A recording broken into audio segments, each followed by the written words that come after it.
creches, and then different members had brought creches, and we sat. And after that, I passed Marie this book. And I said, Marie, this is a great book we have in our collection at Midvale, and it's got a lot of wonderful themes in it. Would you look at this? And because when I finish one, I think, oh, maybe next time we could do this. You are an inspiring group to present to. And you are a presenter's dream, because you pay attention, you respond, you chuckle, so, and that gives us all something to go on. So the main course will be this right here. And ever since I passed that book to Marie, when I called Marie like in October, she said, oh yes, we still have that book. Oh yes, I remember. And then she sounded her family out, because we want to demonstrate that these books have some real strong experiences, not just for children, but for families together. And they just ran with it. I typed up some things so we could share, and they have notebooks on their music stands. But I talked to Marie, and she'd say, oh, we've been practicing. Oh, we've got another idea instead of your underlinings. And I kept saying, great, you own this. This is so good. So we're gonna wait until some Sunday school groups come down, because they're not having regular Sunday school classes. I'm going to start at 9:15 with some what we call quick picks, just things to show, with the hopes that the Sunday school kids will come forward by 9:20, and then we'll go here. Then there's a really quick story I'm going to read in the middle, and then there's a story I'm going to read where pageants are involved. And I'll tell you why. We see a lot of things about shopping and spending money. We see a lot of things about Santa Claus. When I was teaching elementary school, you could do some things about holidays if you did more than one holiday. So if you were going to do Hanukkah or Chinese New Year and Kwanzaa, you could do a few Christmas things. But we really didn't do manger scenes, and we really didn't do Christmas pageants.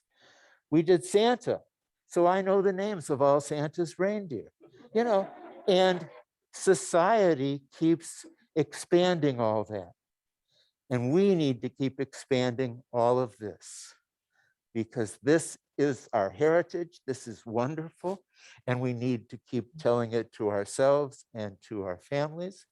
And that's what we're going to be doing. So there'll be a time for, oh, I need to also say, I don't hope that this doesn't need to be recorded. Okay. There are people watching us on Zoom, and that's going to be a challenge for me, because we're going to pause near the end and say, if we've gone with the times I was hoping we have some questions that the Zoom people can ask us, because they can't come up at the end and look at the books, write down a title, pick a book list, look at the giveaway tables. So there's a table back there with gold, like the Three Kings gold. Those are Augsburg publication. The next table, that's the frankincense table. Get it? Good, okay.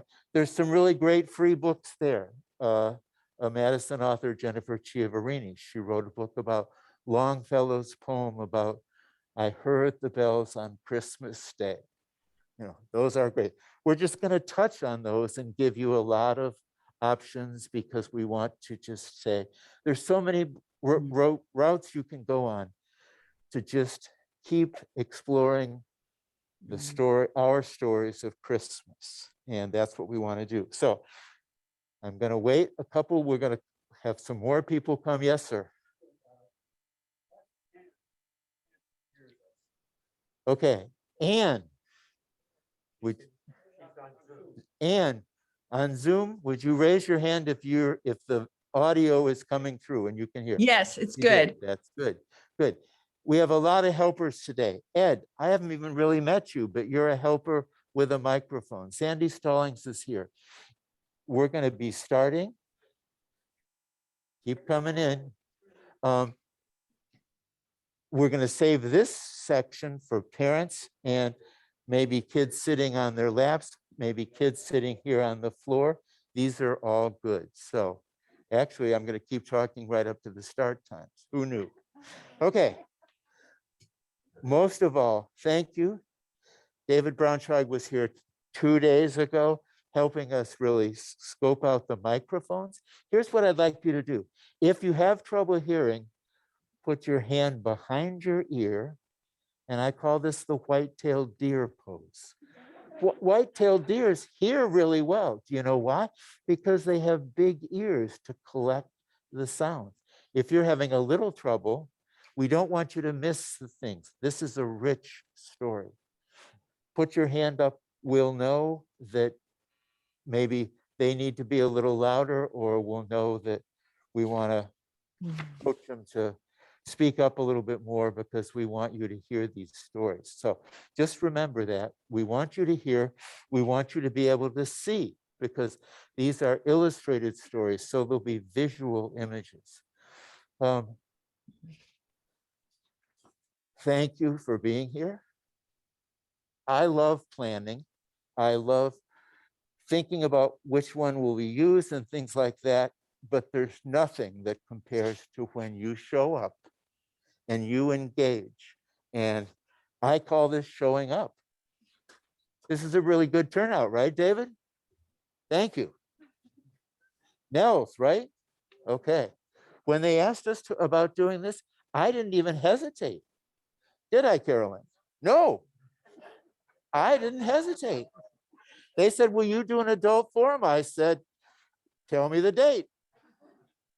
Because of you, because of this message that God so loved the world, that God gave his son, that whoever believed in him may have eternal life. This is a message. We've got this message. We want to keep hearing it, being inspired by it. And so this is why we're really thrilled, delighted. I need a lot more adjectives to tell you how we feel. So, Sandy, thanks for your work. That's the confirmation class, I think. Good. And we need those chairs for that group. Thank you. Okay, well, I didn't mean to talk all the way till 9:15, but thank you. My name is Eric. My pronouns happen to be he, him, his. I learned to do that at Vacation Bible School. That was a great experience, and that brings me back for more. So we're going to do 5 minutes of what we call quick piss. Gary is here. Gary does things that I could never do, handling technology. He gives you great things to look at. This is it. So we've welcomed you. We think we're telling you sort of, the first story is the long one. That's the main course. We have some short stories over here, but we're also just going to hold up some things about, this is a great new book called Christmas. Say again? Right, thank you. This is a great new book. It just came out 2 years ago, I think, about Christmas movies. Books are not the only place where our stories are, but movies, sometimes we watch them again and again. Every time, you know, you fill in the blank. It's a Wonderful Life. Every time White Christmas comes on, do you sit down with a bowl of popcorn and watch again and again? Those are part of our stories too. But here's my last thing. As I was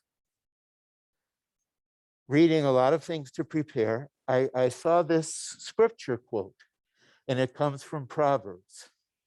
And you can probably fill in the quote if I really fumble on this one. But remember the section in Proverbs that says, train up a child in the way he should grow. Well, this one I read said, train up your children in the way they should grow, and when they're old, they won't be lost. I thought that was a new spin on that. It doesn't promise they'll be in our groove, but they won't be lost. They'll have some things that they learned. That's what we're doing here. Are you kidding me? Brenda, Marita, the people in council who support children and youth, Stephanie and Mindy. These are terrific people, and that's what they're doing for the young people in our congregation. So we've got some young people here, we've got confirmation class there, we're ready. So train up a child the way they should go, and when they are old, they won't be lost. Okay, now, here's my first quick pick. Sure. One place we see a lot of really good material is on PBS. PBS almost every year has the Mormon Tabernacle Choir. Woo! You don't get much better than that singing. They have usually a celebrity vocalist, and then they have somebody reading a story. This one is one from 2 years ago, I think. They're reading a story by Pearl Buck. Remember Pearl Buck, the Nobel Prize winner, The Good Earth. You know, her Christmas Day in the Morning story. Kelly O'Hara does a lot of singing in this one. The DVDs are out. In the weekly TV things, they talk about when this is coming around. This is when I think it's coming around. Tomorrow, 7 p.m. Friday, Christmas Eve day, 8 p.m. And they have different ones every year, but yep, this year they're doing it for 2 hours, and they're doing things. They don't have a brand new one for this year, but they're coming back in 2022. So keep your eye out for the Mormon Tabernacle Choir on public television. Okay. In the back, we have some Augsburg Press Christmas book. That's the size they are. Those are available for giveaways. The price is definitely right. There's no price, but you'll see a lot of visuals of creches and things like that. You'll see things like Christmas in other countries. So those are available for giveaways. George and Becky Bauman gave a stack of them. We had some in the library here at Midvale that haven't been moving. They were gathering dust. We don't want dust on our books. We want these books moving. So that's another thing to know. Here's another place where there are good stories. There are good stories on every page of the Good Gifts catalog for Lutheran World Relief. Animal things, school things, it's just wonderful. So think about that, and just think about the stories that are behind all of those. Okay, so those kinds of things we're going to go through quickly. Now it's time for us to start. Oh, the other one that's on the giveaway table is Jennifer Chiavarini's, and she's an author who lives in Middleton, and she wrote a lot of books about quilting, but then she started to do historical fiction. This is about I'll take the book, Henry Wadsworth Longfellow's poem about I Heard the Bells on Christmas Day. And he goes through the different feelings about how those bells are doing. And he finally comes to this conclusion. First, he thought, oh, there is no peace on earth, for hate is strong and mocks the song of peace on earth. But then she turns around and she ends this way, and we have like 6 copies. Great, come right in. We've been waiting. Find a spot on the rug. Great. And adults, there's chairs saved for you in the front row. Or shepherds, thank you. Keep coming. Keep coming. Sandy, you're perfect. That's just the job. So here's the last stanza in Jennifer Chiavarini. Though then pealed the bells.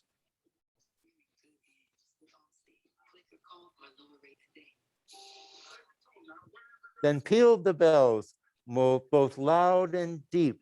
God is not dead, nor does he sleep.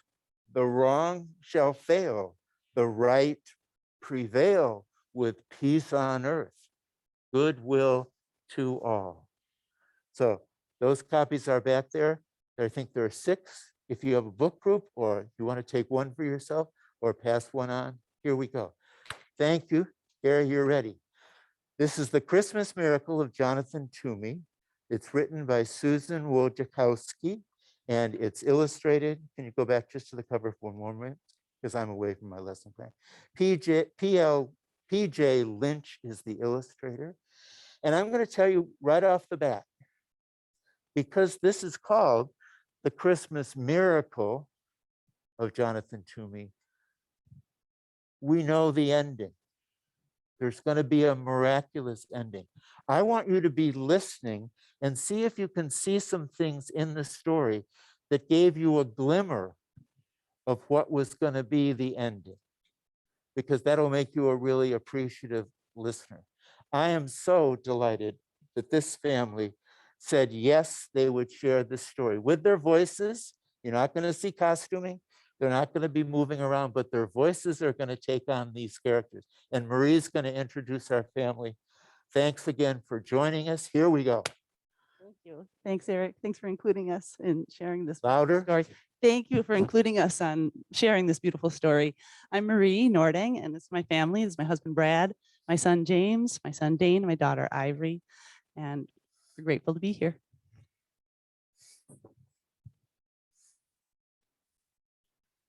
The village children called him Mr. Gloomy, Gary. but in fact, his name was Toomey, Mr. Jonathan Toomey.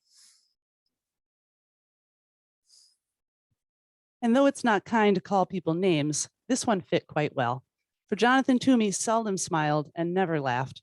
He went about mumbling and grumbling, muttering and sputtering, grumping and griping. He complained that the church bells rang too often, that the birds sang too shrilly, that the children played too loudly.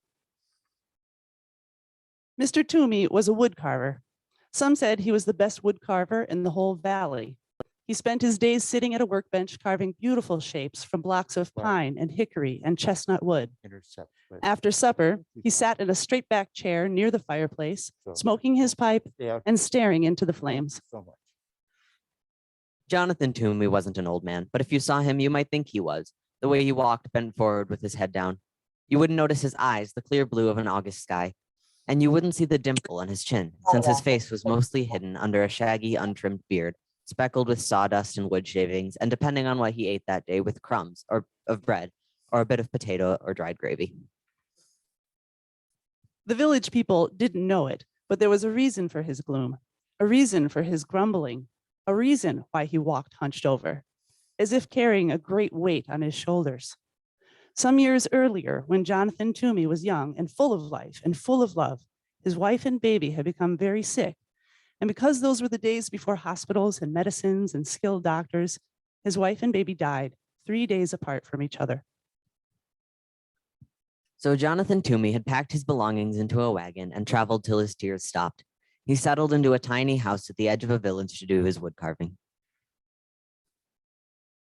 One day in early December, there was a knock at Jonathan's door. Mumbling and grumbling, he went to answer it. There stood a woman and a young boy. "I'm the widow McDowell. I'm new in your village. This is my son Thomas," the woman said.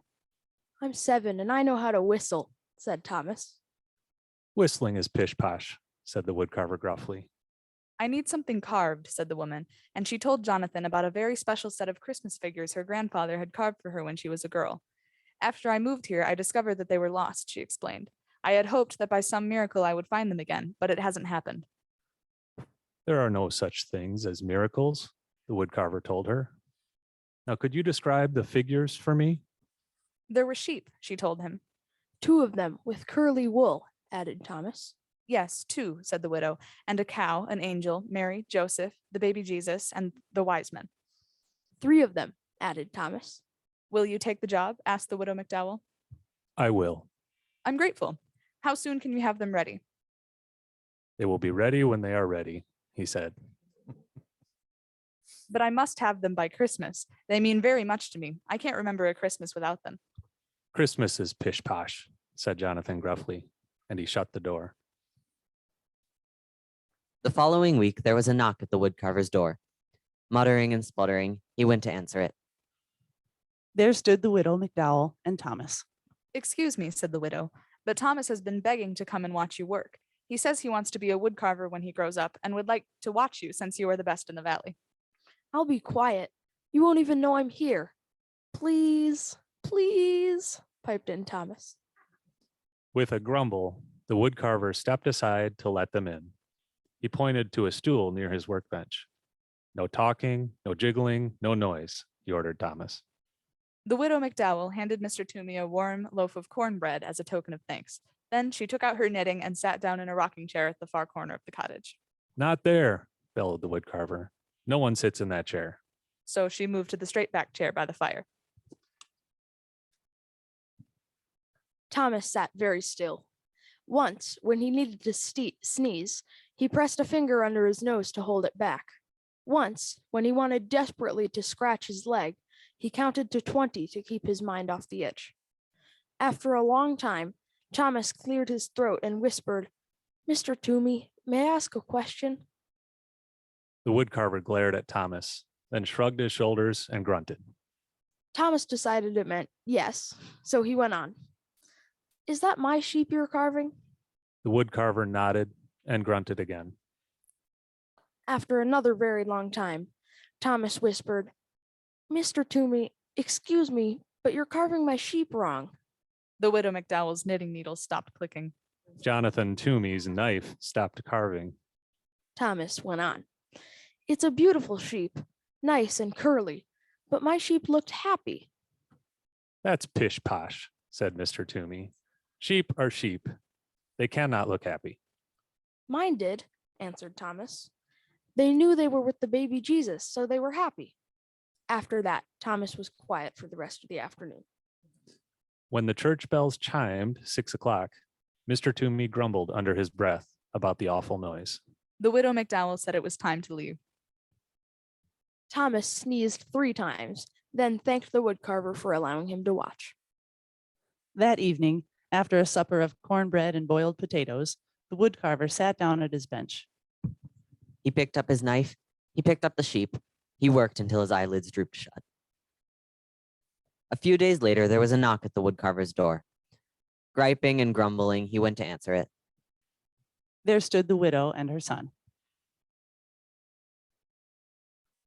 "May I watch again? I will be quiet," said Thomas. Thomas settled his house on the stool very quietly. While his mother laid a basket of sweet-smelling raisin buns on the table. The teapot is warm, Mr. Toomey said gruffly, his head bent over his work. While Mr. Toomey carved, the widow McDowell poured tea. She touched the woodcarver gently on the shoulder and placed a cup of tea and a bun next to him. He pretended not to notice, but soon both the plate and the cup were empty. Thomas tried to eat the bun his mother had given him as quietly as he could. But it is almost impossible to be 7 and eat a warm, sticky raisin bun without making various smacking, licking, satisfied noises. When Thomas had finished, he tried to sit quietly. Once, he almost hiccuped, but he took a deep breath and held it till his face turned red. And once, without thinking, he began to swing his legs. But a glare from the woodcarver stopped him, and he kept them so still they fell asleep. After a very long time, Thomas whispered, "Mr. Toomey, excuse me, may I ask a question?" Grunt, "Is that my cow you're carving?" nod, and grunt. Another very long time went by. Then Thomas cleared his throat and said, "Mr. Toomey, excuse me, but I must tell you something. That is a beautiful cow, the most beautiful cow I've ever seen. But it's not right. My cow looked proud." That's pish posh, growled the woodcarver.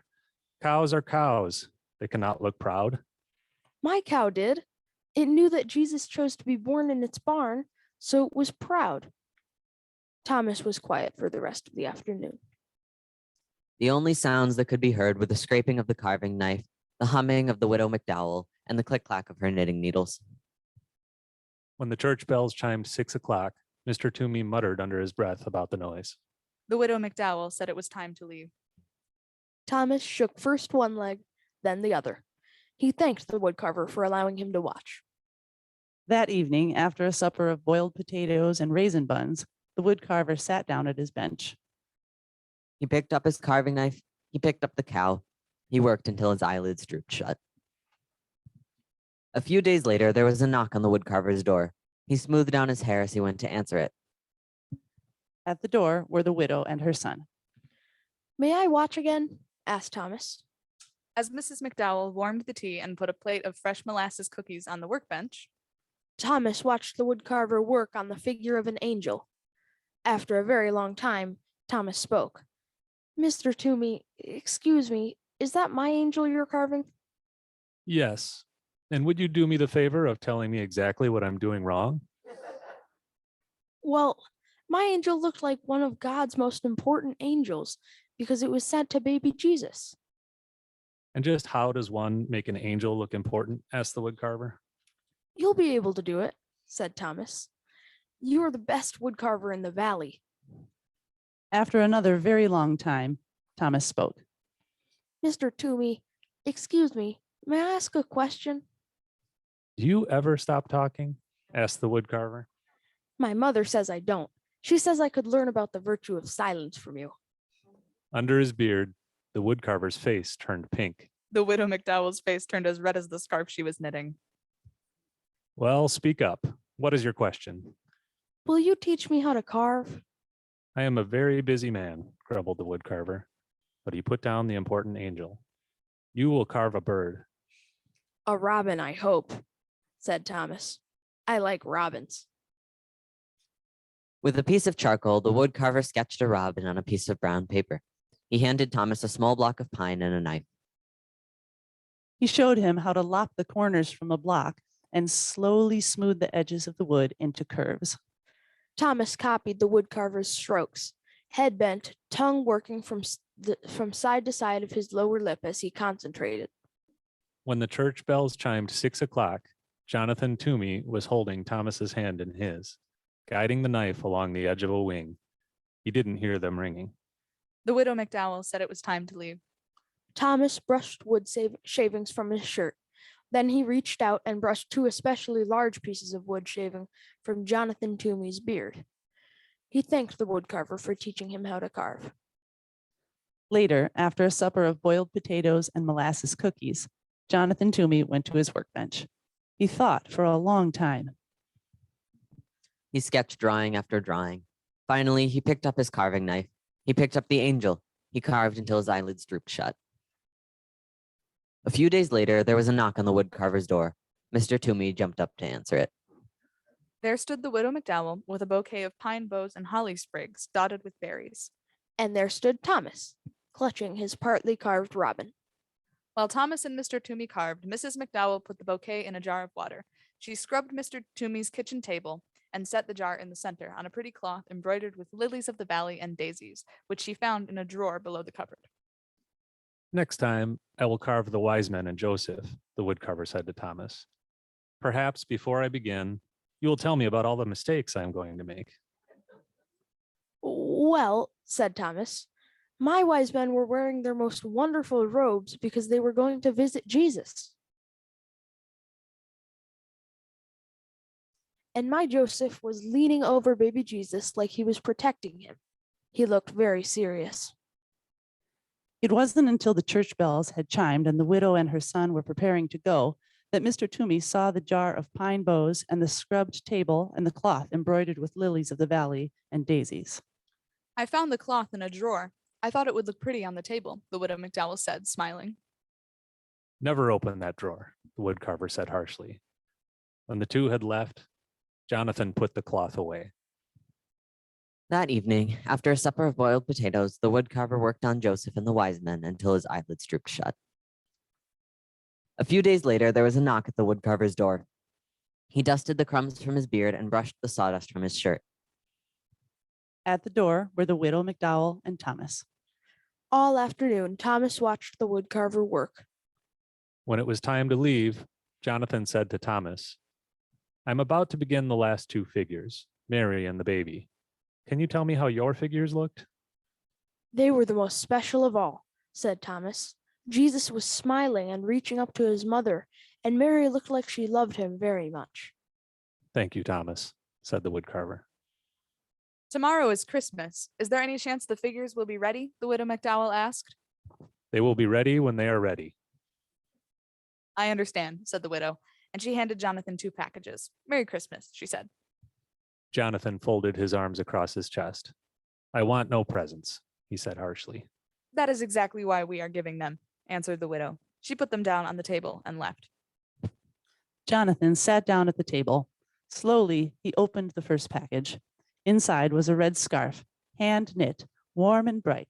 He tied the scarf around his neck. The other package held a robin, crudely carved of pine. A smile twitched at the corners of Jonathan's mouth as he ran his fingers over the lopsided wings. He dusted the fireplace mantle with his sleeve and placed the robin exactly in the center so that he could look at it from his chair. The woodcarver did not eat supper that day. Instead, he began to sketch the final figures, Mary and Joseph. He drew Mary, then wadded the sketch into a ball and tossed it on the floor. He drew the baby, wadded the sketch into a ball and tossed it with the first. He sketched again. Once more, he crumpled the paper. Soon there was a small mountain of crumpled papers at his feet. He picked up a block of wood and tried to carve, but his knife would not do what he wanted it to do. He hurled the chunk of wood into the fireplace and sat, staring into the flames. When he heard the church bells announcing the midnight Christmas service, he got up. Slowly, he opened the door beneath the cupboard, the drawer he had told the widow never to open. From it, he took the cloth embroidered with lilies of the valley and daisies. He took out a rough woolen shawl and a lace handkerchief. He took out a tiny white baby blanket and a little pair of blue socks. He placed each piece gently on the floor. From the bottom of the drawer, he lifted out a picture frame, beautifully carved of deep brown chestnut wood. In the frame was a charcoal sketch of a woman sitting in a rocking chair, holding a baby. The baby's arms were reaching up, touching the woman's face. The woman was looking down at the baby, smiling. Jonathan sat down in his rocking chair and held the picture against his chest. He rocked slowly, his eyes closed. 2 tears trailed into his beard. When he finally took the picture to his workbench and began to carve, his fingers worked quickly and surely. He carved all through the night. The next day, there was a knock at the widow McDowell's door. When she opened it, there stood the woodcarver, neck wrapped in a red scarf, holding a wooden box stuffed with straw. Mr. Toomey, said the widow, what a surprise. Merry Christmas. The figures are ready, he said as he stepped inside. From the box, Jonathan unpacked 2 curly sheep. Happy sheep because they were with Jesus. He unpacked a proud cow and an angel. A very important angel with mighty wings stretching from its shoulders right down to the hem of its gown. He unpacked 3 wise men wearing their most wonderful robes, edged with fur and falling in rich folds. He unpacked a serious and caring Joseph. He unpacked Mary, wearing a rough woolen shawl, looking down, loving her precious baby son. Jesus was smiling and reaching up to touch his mother's face. That day, Jonathan went to the Christmas service. With the widow McDowell and Thomas. And that day in the churchyard, the village children saw Jonathan throw back his head, showing his eyes as clear as an August sky, and laugh. No one ever called him Mr. Gloomy again.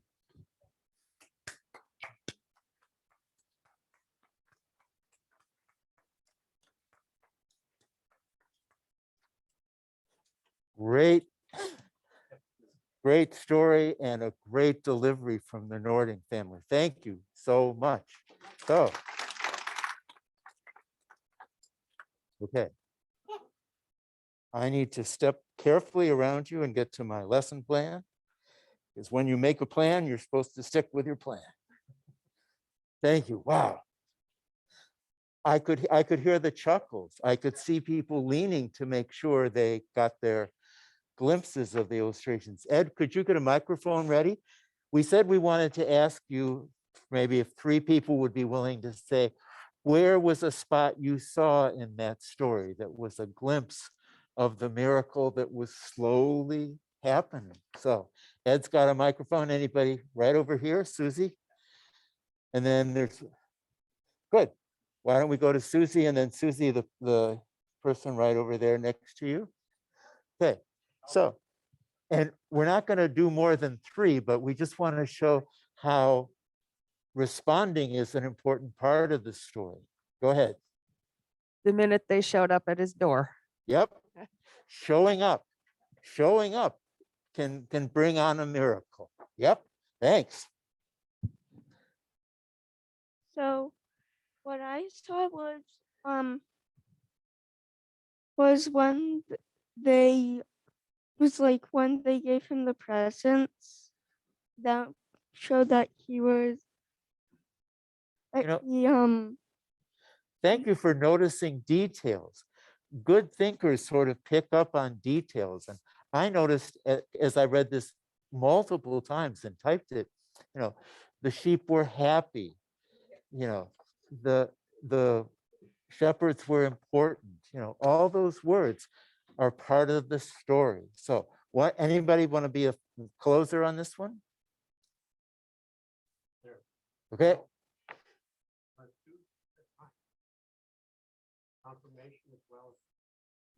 Great. Thank you, Ed.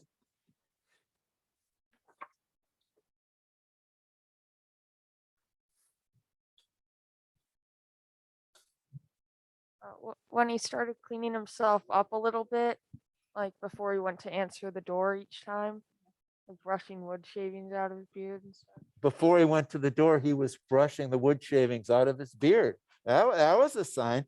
I also thought it was a sign when Thomas brushed some out of Jonathan's beard. Great details. Thanks. You might be thinking of that some more. That's the sign of sometimes a really good book, that those details are part of that. Okay, we're going to do some more quick picks. This is a series. It's actually, I need to go the other way. Mine is over here. You're fine.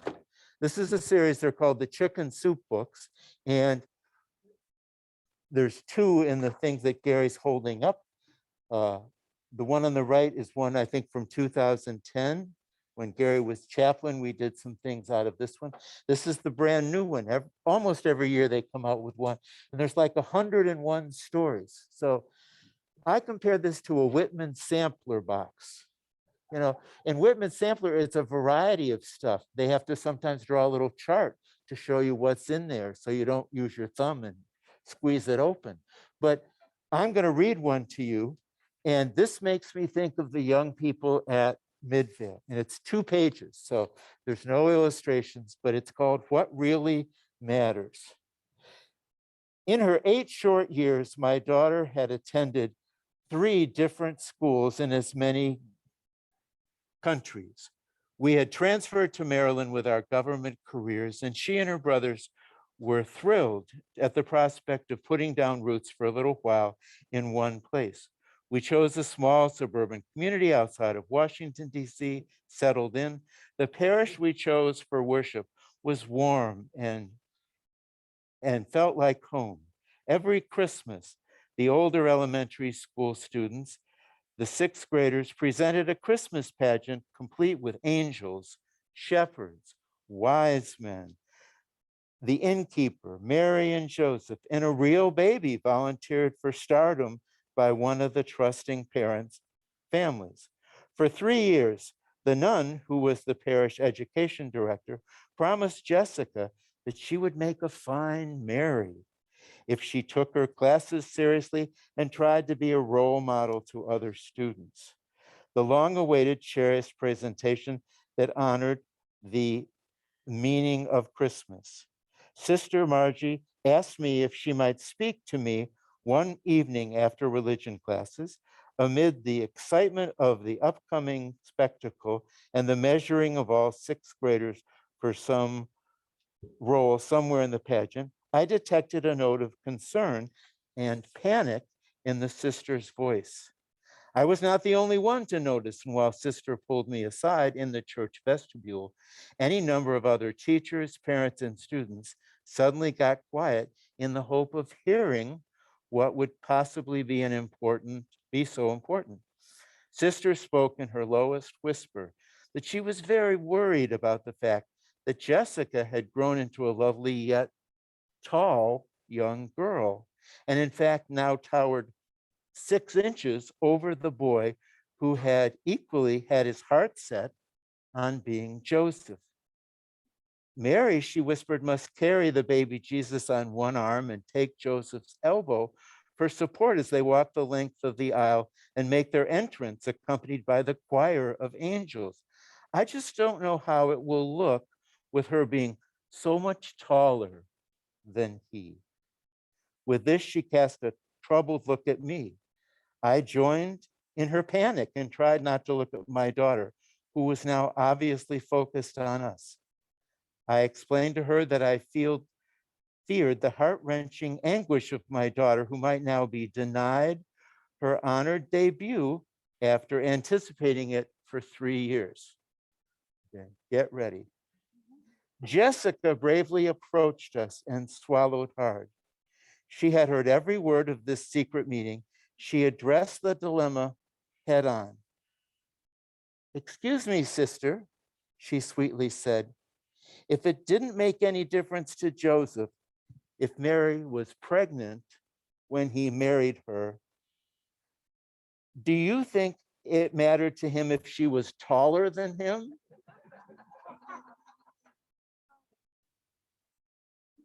Being the wise, warm woman that she was, sister hugged Jessica and swept the whole company of players into the church for prayers. The pageant went off without a hitch, and my husband and I watched proudly as Mary carefully and gently carried her baby, with her other hand softly, confidently placed on Joseph's strong shoulder.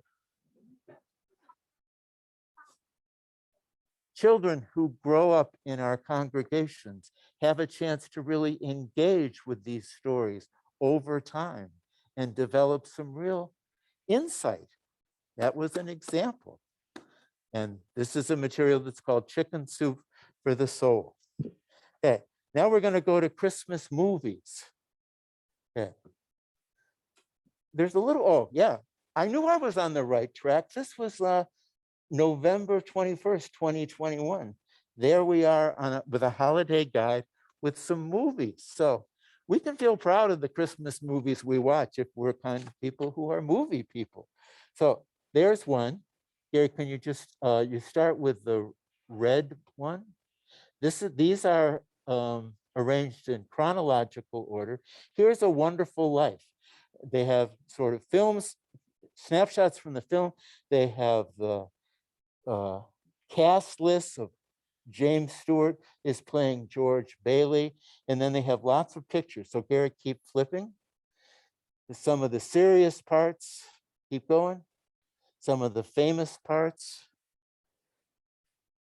Some of the sad parts when George is really discouraged, and then some of the happy parts when he's running through the town of Bedford Falls. And there they are. And you know, the prop, there's a famous prop that does something. The bell rings. So now they sell in catalogs for public television, the bell for It's a Wonderful Life. There's one right after that. It's another famous one. Just you need to turn one page, I think, Gary. This is The Miracle on 34th Street. Once again, it shows some of the publicity for it. Maureen O'Hara and John Payne, it shows the cast. This is a girl who's been taught that Santa Claus is just a fantasy. It's just somebody dressed up. Natalie Wood is actually as a very young girl. They've remade this one. Yep. But has a really important ending. This is one we're going to skip. If you like these, we could come back. You know, Christmas will come around again. Advent will be here. But this is another one. Scrooge, The Christmas Carol, Dickens. Okay? This is a famous one about family and redemption and things like that. The ghosts that show up in this one. There's food in this one. Yep. There's the Muppets Christmas Carol. Somebody noticed it up here in the front. Okay. Thank you for pointing it for people to see. Here's the last one. It's the cover one, White Christmas. Christmas now, movies are in color. For a long time they weren't. Now they're in color. Now they're singing. There's the Sisters song. There they are on the train going to Vermont. Now, granted, these don't do the creche the way Jonathan Toomey and the Widow did, but there are there are steps. And one thing, Gary, can you show the, okay, reach behind you and grab the newspaper. These become part of our culture. Yes. This was in, go down to the paper, to the heading. So this was in the state journal. Look at this ad. See what it says. More Bailey, less Potter. This becomes part of our culture. We'll be saying more baby Jesus, less Santa. Santa can still play a part, but what are our important things? They think Bailey is more important.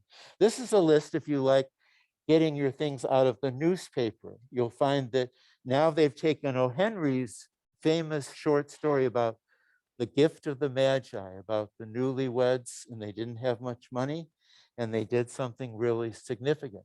Now that's playing as a musical at American Players Theater. They have things about when the Children's Theater of Madison does Scrooge and the Christmas Carol. They have music with the tubas, 50 tubas playing Christmas music. Oh, wonderful thing. So you thank you. You can get things from the newspapers and find that out. And last of all, we want to show you some things from Midvale's history. So you got to love this congregation. I was at Adult Forum last week. Carolyn said, Eric, go up and say a minute about this program. So I went up and Nancy Abraham said, well, in the archives, we have some things that show creches and pageants and things like that. This is both. This is a live creche. So now we've combined those. It's a creche, but it's not carved out of wood.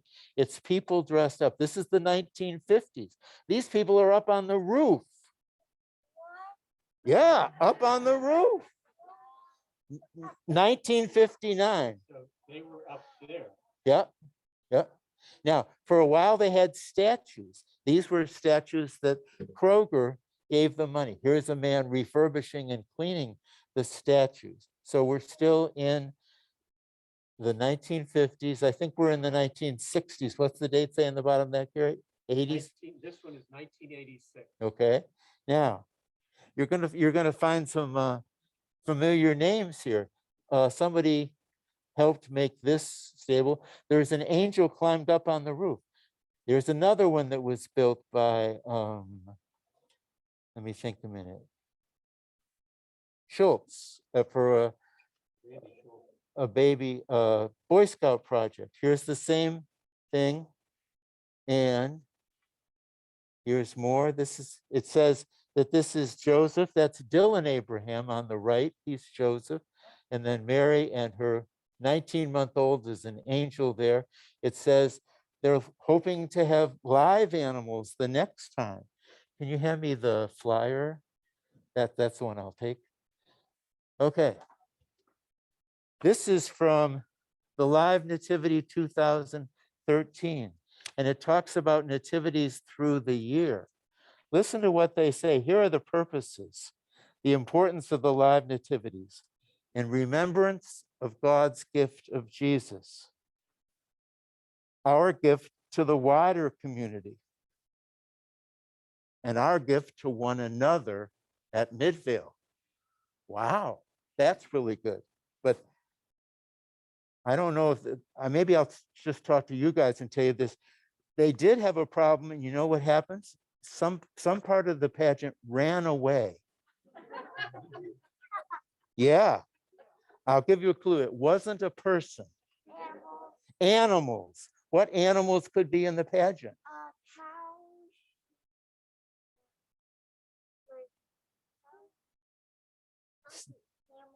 Cows, sheep, donkeys, good.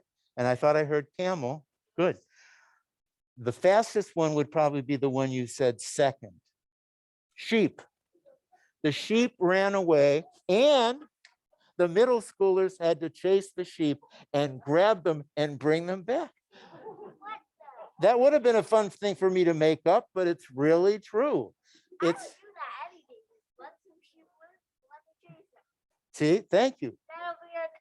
I'm going to remember that, because who knows? This was our past, 2013. This is our present. to share creches, to share pageants. The Sunday school kids have been recording.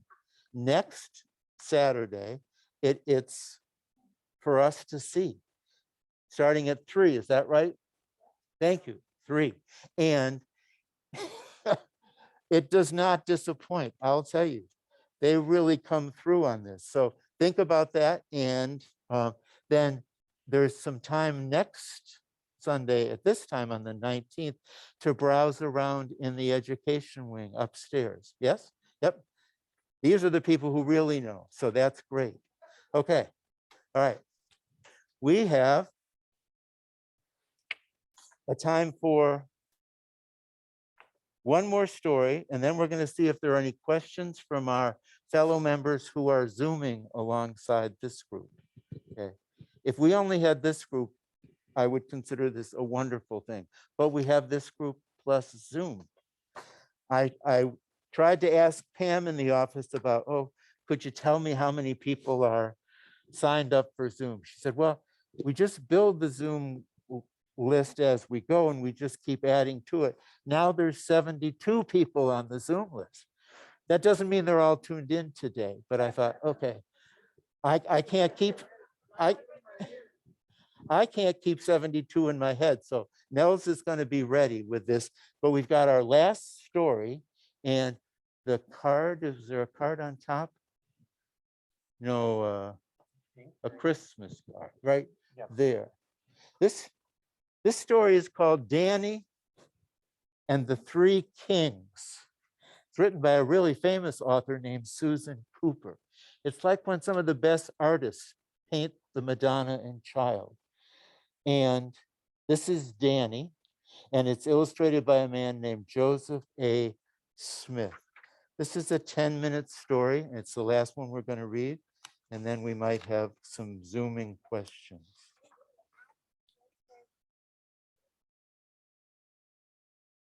Let me think about answering that. Right. Danny lived in a trailer near the highway with his mother and his little brother, Joe. Every morning on her way to work, Danny's mother took Joe to spend the day with Lou Ann, who lived next door, and didn't go to work till the evening. Then his mother drove Danny to school. Danny liked school.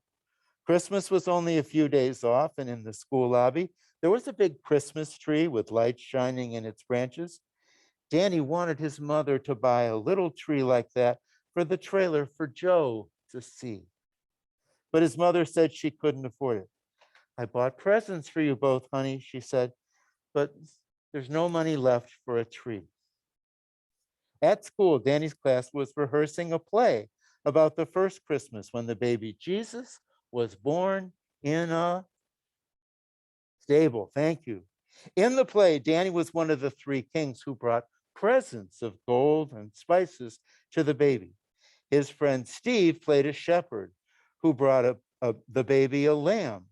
Joe had lent them the lamb. Steve was a quarrelsome boy. At rehearsals, he told Danny that the shepherds were more important than the kings because babies liked lambs better than gold and spices. Danny said that wasn't true, so Steve punched him and made his nose bleed. Their teacher was cross. She said shepherds didn't punch their friends, especially at Christmas, and that, of course, the three kings were important. She said, my old granny even used to say that those three kings are still traveling the world, carrying presents. Is that true, Danny asked. I doubt it, said the teacher. Danny said, if they are, I wish they'd bring my little brother a Christmas tree. My mom says we can't buy one this year. Steve was feeling bad because he'd punched Danny. Steve said, I can get you a Christmas tree. You can, Danny said. When school was over, Danny was supposed to walk home, but instead Steve took him on the school bus to his own house, and they dug up a little tree from the garden. Steve said his father wouldn't mind because there were so many. He found a pair of wheels from an old skateboard, and they tied them to the tree so Danny could pull the tree home. Danny was delighted. Off he went, tugging the tree behind him. But the school bus had crossed the highway to reach Steve's house, and Danny's house was on the other side. He couldn't find a place to cross back again. The sky was growing dark now, and snow was beginning to fall. A huge truck almost ran Danny down on its way into a truck stop, and Danny jumped aside. And as he jumped, he had to let go of the little Christmas tree. It fell under the truck's wheels and was smashed to bits. The truck driver was frightened that he might have hit Danny, so he yelled at him. Danny was frightened too, so he cried. This made the truck driver feel sorry, so he stopped yelling and took Danny into the truck stop cafe. Just inside the door, a waitress passed them on her way to the kitchen. She paused. "Hi, Jake," she said to the driver. "How are the kids?" Then she looked at Danny, her eyes widened. "Danny," she said, "what are you doing here? What's wrong?" Sniffling, Danny looked up. It was his next door neighbor, Luann. "Hi, Lou," said Jake. "He's okay, but he just had a shock. Why don't you bring Danny here some hot chocolate and coffee for me?" "Sure thing," said Luann. Jake took Danny to sit at the table with two other truck drivers. "This is Bud, and that's Richard," he said. "We're driving east together." Danny sniffed. "You squished my tree," he said to Jake. "Well, we're lucky I didn't squish you," Jake said. "What tree?" So Danny told them how he wanted a Christmas tree for his brother, Joe, who was too little ever to have seen one before. The three big men listened to him seriously. "That's a nice thing to want to do," Richard said. "Sure is," said Bud. "Yup," Jake said, and they all looked at one another and nodded their heads. Luann came over with coffee and hot chocolate. "Shouldn't you be home, Danny?" she said. "Your mom picked up Joe an hour ago. She said she was taking you to your school play tonight." "The play," Danny said in horror, jumping up. "I forgot, I have to go." "We'll take him home, Lou," Jake said. "Time we got going anyway." "The trailer camp down the road on the right," Luann said. And Danny and the three drivers went outside. It was still snowing. Jake picked Danny up like a parcel and put him in the cab of his big truck. It had a string of colored Christmas lights around the windshield, and above the lights, a big printed name, King of the Road. Danny felt very important up there, as if he was sitting on a throne.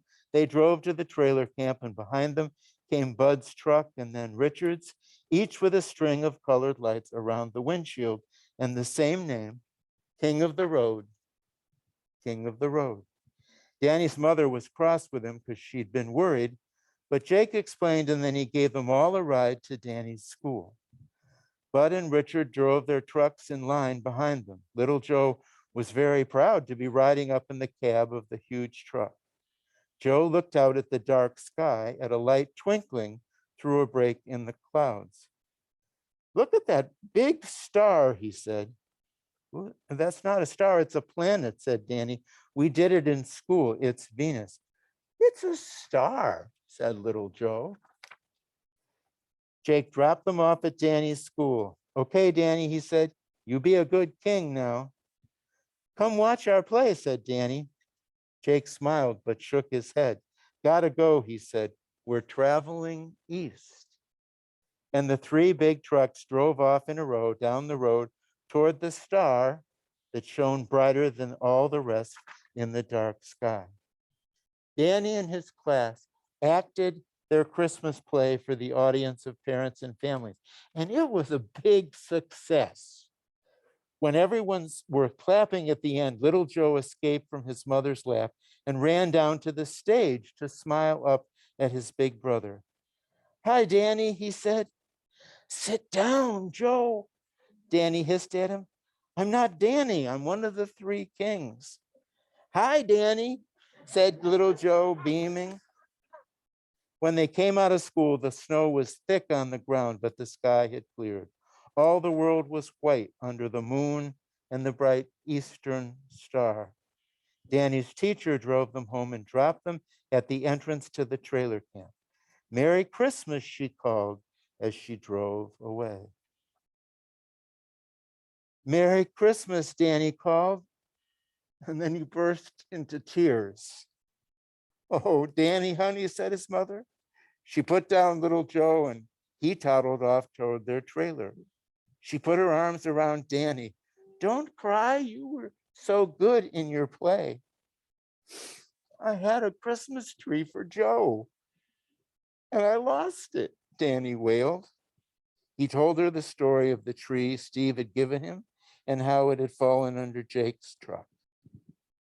His mother hugged him. Little Joe may not have a Christmas tree this year, she said, but he's got the best big brother in the world. Your daddy would have been proud of you. Suddenly, they heard a small, excited voice from the trailer calling to them. Little Joe was standing at the top of the steps by the doorway, staring in through the open door. Mommy, little Joe called, come see, come see. Danny and his mother trudged across the snow. They looked up past little Joe. Inside the trailer, glowing like a welcome, they saw a beautiful little tree with a star on its topmost branch. Little Joe laughed in delight. Danny, we got a Christmas tree. Danny gazed up at the tree, astonished. It was wonderful, far prettier than the tree he had lost. Where had it come from? He looked about him at the white snow lying in drifts around the trailer. It was smooth and deep, and there were no tracks in it except the line of footprints from Joe's small feet. But lying on the very top of the snowbank, next to the trailer, like a bright jewel in the whiteness, he saw a small red light bulb, just like those which had glittered around the windshields of the three big trucks. Danny smiled. He said softly into the night, thank you, three kings. And that's Danny and the thing. Right back at you. You were great listeners. You were great listeners. It's like 10, 10. Thank you. This is the list that Carolyn prepared of books, and it's copied off. We want you to sort of gravitate to the giveaway table. And remember, you can take a Augsburg Press Christmas book. They're especially good for people who maybe aren't reading a lot, but love big, colorful pictures. And you could pass it on and just say, we have this wonderful collection of members at Midvale, and they love sharing things in the community. And then the Jennifer Chiaverini books are there. Nels?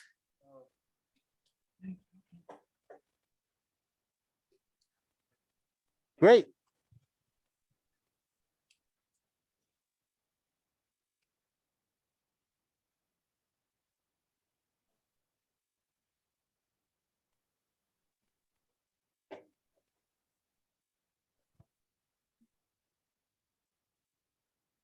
Anne, you look like you wanted to say something.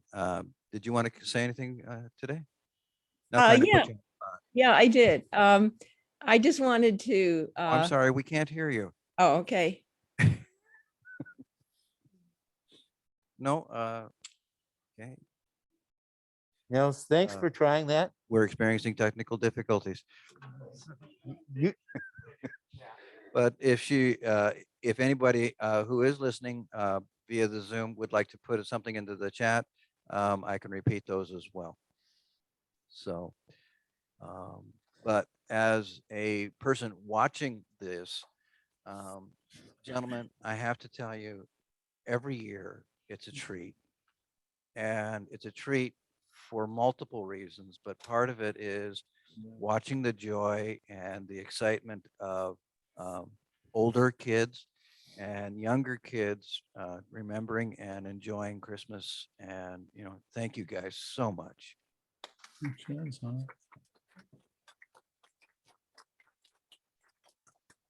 Thank you. We want to end with a couple things. And Heaven and Nature Sing is a wonderful resource for at home. These are really great pieces with some scripture, some prayers, some thoughtful reflections. That's really something. I had a friend in a church I belonged to who would say that she prayed over her Rolodex about the people she would invite to do things. I pray over our church directory. I look at it, I think, oh, maybe we could get this family. Maybe David would come and help make sure that we got the projector going. Carolyn asked me, and these connections to one another. It's the third Sunday in Advent. I'll tell you a fast story that Gary and I were visiting churches because Gary, as an ordained Lutheran minister, had to join a Lutheran church in the Synod area. And we were going to visit a different church at every Sunday in Advent and see which felt closer to us and a good match. And we went to Midvale on the first Sunday in Advent, and people greeted us. We went to a different church on the second Sunday in Advent, and Gary even stood in front of the new member board and no one said a word. No one said, nice to see you, or things like that. We said to each other on the third Sunday, let's go back to Midvale. We went to Midvale and somebody said, nice to see you again. Do you know how that felt? They reeled me right in.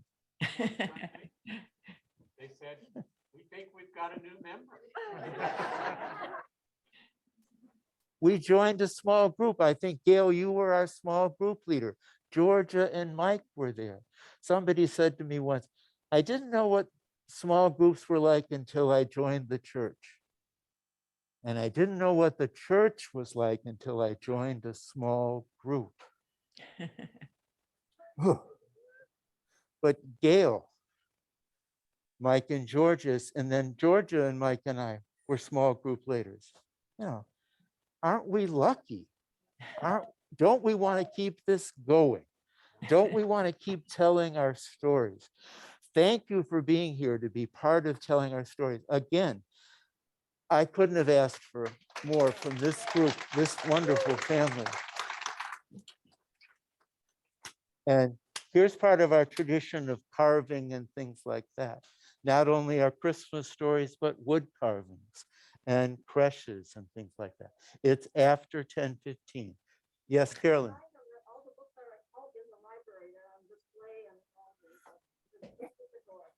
There's a list, and there's the list also, Gary. Right, thank you. But don't forget the giveaway table, and it's not called the bring back table. Take some, look at some, take some. Thank you. Thank you. I want to stand by the door.